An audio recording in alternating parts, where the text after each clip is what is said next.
In this video, I'm gonna show you the exact Amazon FBA products that made me over $50 million in sales over the past 6 years. And I'm gonna keep it completely real with you right now. It is boring.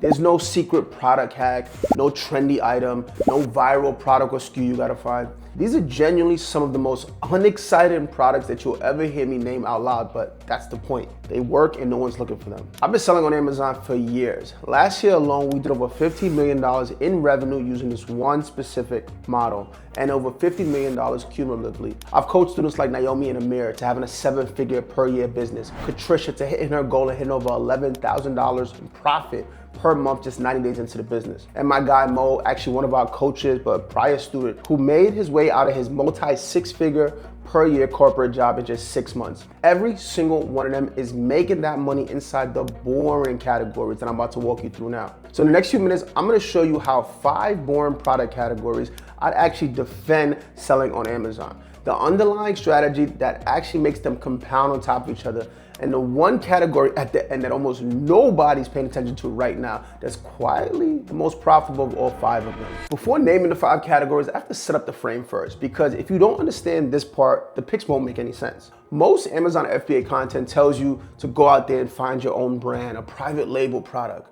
slap a logo on it, run some ads, and pray that one of them wins. In reality, marketing at the end of the day is gambling, and there's no real guarantee of a return. Let me show you exactly what I mean. On Amazon, this machine is called PPC, pay per click. If I bid on a keyword, something you put in a search engine, and I win at $10 a click, and 500 people click on that listing today, I owe Amazon $5,000. Regardless of whether they buy it or not, I still owe that bill. None of the picks I'm about to give you require that, because the model I run and the model my students run is called brand direct wholesale. I find a brand that the customers already know, love, and trust. I get authorized to sell their product. I buy from them at a discounted wholesale rate, and I resell it for retail on Amazon. That's it. The customer already wants the product. I'm just the shelf that they're buying off of. Think of it something like Walmart. You go in there and they just put everything you're already looking for right on the shelves and making it really simple. It is literally the exact same business model as Walmart or Target. They don't have to invent a private label snack and pray. They put Coca-Cola on the shelf because the customer already knows that they want Coca-Cola. That's why it works in boring categories. Boring means established, which means we don't need to build a demand, we just need to serve it. The first boring category is grocery, and this is the one I put at the top of the list for anyone starting in 2026. There are 2 reasons it's the easiest entry point on Amazon. 1, it's a product that people need to keep on buying. Customers just don't buy a snack or a sauce or coffee just one time. They buy it, they like it, then guess what? They buy it again month after month after month. The first sale for a brand is the hardest one. Every sale after that is free for them. Secondly, it's not something that requires returns. Customers literally cannot return a grocery product on Amazon, so your capital doesn't get tied up in return inventory the way it does in every other category. Now, I'm not telling you to go niche down into a specific subcategory here. Stay at the main category level. The reason most people fail when they first try to niche down is the TAM is too small. There's not enough brands to actually go after to close enough deals. Stay wide on the category and narrow down on the brands you're chasing inside of it. My student Moat did exactly that. He started wide in grocery, and the relationships he built naturally pulled him towards international food brands he was selling on Amazon in the US. For example, he was selling a Chinese tea, Chinese candy, Indian food brands, sourcing in the US, selling in the US.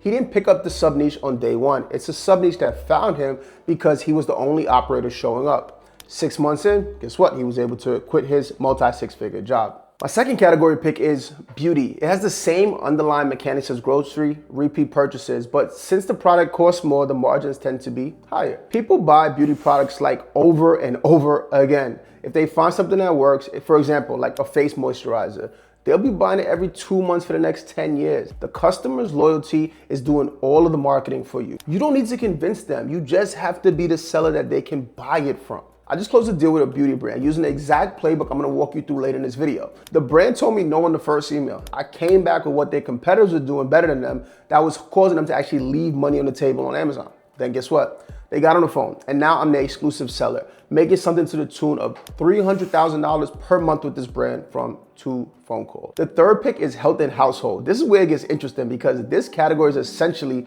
recession-proof. Toothpaste, detergent, supplements are essential. Customers need them regardless of what's going on in the economy. And the volume in this one is enormous. A single brand inside this category can literally take up 100% of your business on its own. For example, I just closed another deal with a health and household brand a few weeks ago. The brand does around $600,000 a month on Amazon. I went after them the same way. Brand said no the first time, which I said I love. I came back showing what their listing was missing, the photos that weren't actually converting their customers, the keywords they didn't have, and the descriptions that were missing so people couldn't even find them on Amazon. And what the competitors were building was converting way better. The brand got on the phone, we structured a deal, $600,000 per month instantly. That's the move that works in boring categories. The brands that say no in the first email are where the real money is. If a brand says yes to your first cold email, it usually means they're saying yes to everyone else out there.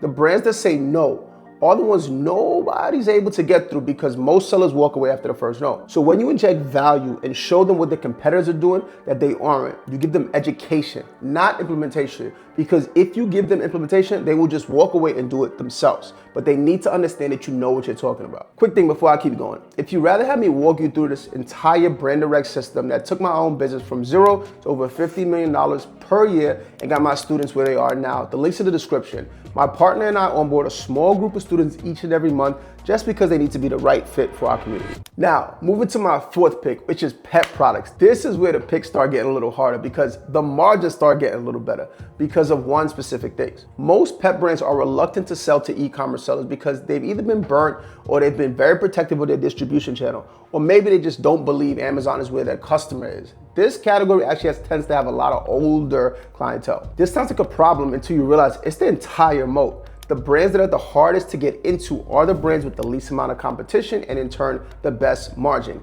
And that's when brand exclusivity becomes a real possibility. So when most operators see a no from a pet brand and run the other way, the ones who keep going are the ones who ends up with a monopoly on the entire category. I use an example of one of my students, Perrin. He started his first month with us and he was still working his full-time job, but on the side with this Amazon business, he did about 9.2K. He started in pets specifically because he was willing to do the work that the easy categories don't require.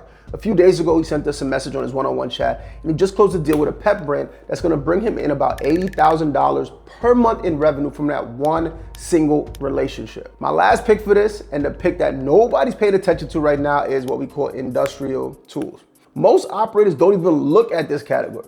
Nail sets, screwdrivers, pliers, the most random stuff you can either imagine. The velocity isn't the highest. You're not gonna do the same amount of numbers as grocery in this category, but the profit per sale is something I haven't seen anywhere else. In most categories, I'm looking at 15 to 20% net margins. In tools, we are regularly seeing 30 to 35% net margins with the same kind of brand direct relationship. And the reason is the resistance on the front end. Tool brands are mostly older guys, brick and mortar mindset, and half of them still don't even believe e-commerce is real because they don't do it.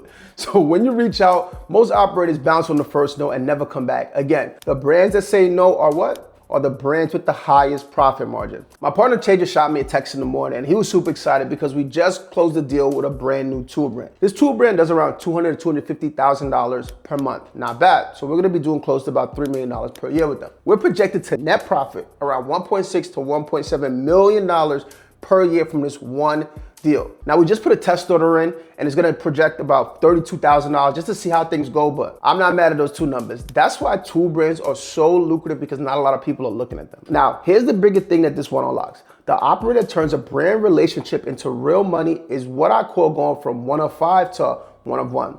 When you first get into a brand, usually you're one of about 5 or 6 authorized resellers. So let's just say a brand is doing $100,000 a month on Amazon. You may be doing $20,000. Right? The task is to take their listing, fix the photos, fix the keywords, fix the description, and drive their total revenue up from, let's say, $100,000 to $400,000 per month. Just by doing this, you've made them more money than the other 4 sellers. Come on. Now you go back to them and ask for something called exclusivity. And because you've done this for them and already made the money, they give it to you.